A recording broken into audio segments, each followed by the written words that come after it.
આપ સર્વોને હેતપૂર્વક જય શ્રી સ્વામિનારાયણ। આજની સત્સંગ કથા વાર્તા નિજ મંદિર સાવરકુંડલા પવિત્ર ચાતુર્માસ અંતર્ગત આજની સત્સંગ કથા વાર્તામાં આપણે ઉત્સવ કથા અંતર્ગત લાભ પાંચમનું મહત્વ કથા વાર્તાના માધ્યમથી જાણીશું। કારતક માસના શુક્લ પક્ષની પંચમી તિથિને લાભ પાંચમ કહેવાય છે। આજના દિવસની વિશેષ માન્યતા છે। લાભ પાંચમને સૌભાગ્ય પંચમી, જ્ઞાન પંચમી અને લાભ પંચમ જેવા નામોથી પણ ઓળખવામાં આવે છે। લાભ પાંચમનો દિવસ સમૃદ્ધિ, જ્ઞાન અને સૌભાગ્ય સાથે જોડાયેલો છે। ગુજરાતના ઘણા વિસ્તારોમાં આ દિવસ સૌભાગ્ય લાભ પંચમી તરીકે ઓળખાય છે, જેમાં સૌભાગ્યનો અર્થ ભાગ્ય અને લાભનો અર્થ ફાયદો થાય છે। લાભ પંચમીના દિવસે ભગવાન શિવ, ગણેશ અને લક્ષ્મીની પૂજા કરવાથી પરિવારમાં સુખ શાંતિ આવે છે। લાભ પાંચમે દિવાળીની ઉજવણી દરમિયાન બંધ કરાયેલી દુકાનો અને વ્યવસાયો ફરીથી ખુલે છે, અને કોઈ પણ નવું સાહસ અને વ્યવસાય શરૂ કરવા માટે પણ આ દિવસ શુભ માનવામાં આવે છે। વળી આ શુભ દિવસે ભગવદ્ ભક્તો તેમના ખાતા ખોલે છે ને જીવનમાં જ્ઞાન અને સમૃદ્ધિ માટે લક્ષ્મી ગણેશ યંત્રથી ભગવાન ગણેશ અને દેવી લક્ષ્મીની પૂજા કરવી જોઈએ। જૈન ધર્મના લોકો તેમના ધાર્મિક પુસ્તકોની પૂજા કરે છે, તેમજ જ્ઞાનની પ્રાપ્તિ માટે તે લોકો વિવિધ પ્રકારના પ્રસાદ, મીઠાઈઓ અને ફળો ચડાવી ભગવાનને પ્રાર્થના કરીને લાભ પાંચમના તહેવારની ઉજવણી કરે છે। આ દિવસે ઘણા ભક્તો માતા સરસ્વતીની વિશેષ પૂજા પણ કરે છે। દિવાળીના દિવસથી લાભ પાંચમ સુધી મિત્રો અને સંબંધીઓને મળવા જવાની પરંપરા છે। આ બધા વચ્ચેના સારા સંબંધોને ફરીથી જાગૃત કરવાનો આ સારો સમય છે।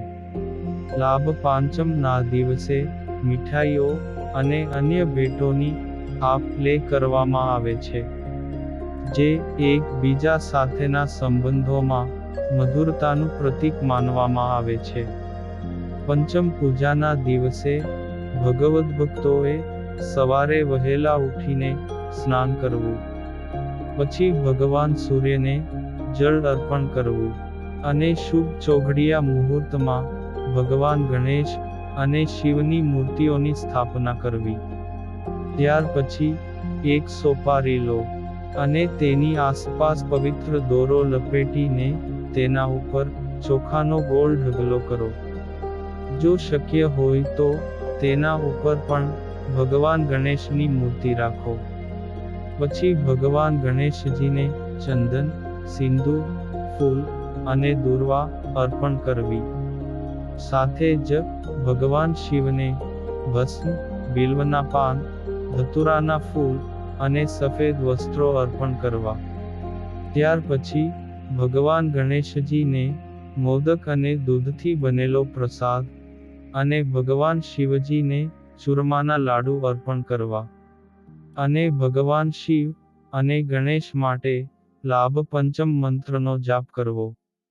ભગવાન ગણેશજી માટેનો પંચમ મંત્ર: લંબોદરમ મહાકાયમ ગજવક્રમ ચતુર્ભુજમ આવાહયામયહામ દેવમ ગાનેશમ સિદ્ધિદાયકમ। અથવા મૂંગાની માળાથી નીચે બતાવેલ મંત્રની 5 માળાનો જાપ કરો। ઓમ નમો વિઘ્નહરાય, ગમ ગણપતે નમઃ।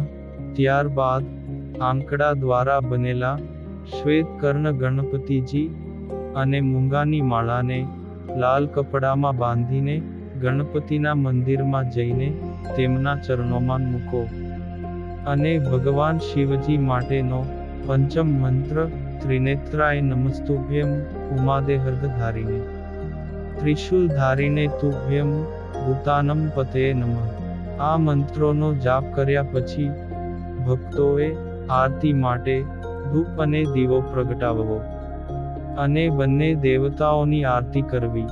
પછી તમારા દરવાજાની બંને બાજુએ સ્વસ્તિક બનાવો. આમ એકવાર લાભ પંચમીની પૂજા થઈ જાય પછી ભગવાનને પ્રસાદ ચઢાવો. આવી રીતે જો કોઈ નવો વેપાર કે ધંધાનું મુહૂર્ત કરવામાં આવે તો તેમાં લાભ થાય છે. તેથી વેપારીઓ આ દિવસે પોતાના ચોપડાની સાથે સાથે ભગવાન ગણેશજીની પણ પૂજા કરે છે, જેથી કરીને તેમને માટે આ નવું વર્ષ લાભદાયી નીવડે છે. આમ આજે લાભ પાંચમનું મહત્વ ટૂંકમાં જાણ્યું, અને હવે પછીની કથા વાર્તા આપણે આગળના ભાગમાં સાંભળશું. અત્યારે આપ સર્વોને ભાવથી જય શ્રી સ્વામિનારાયણ.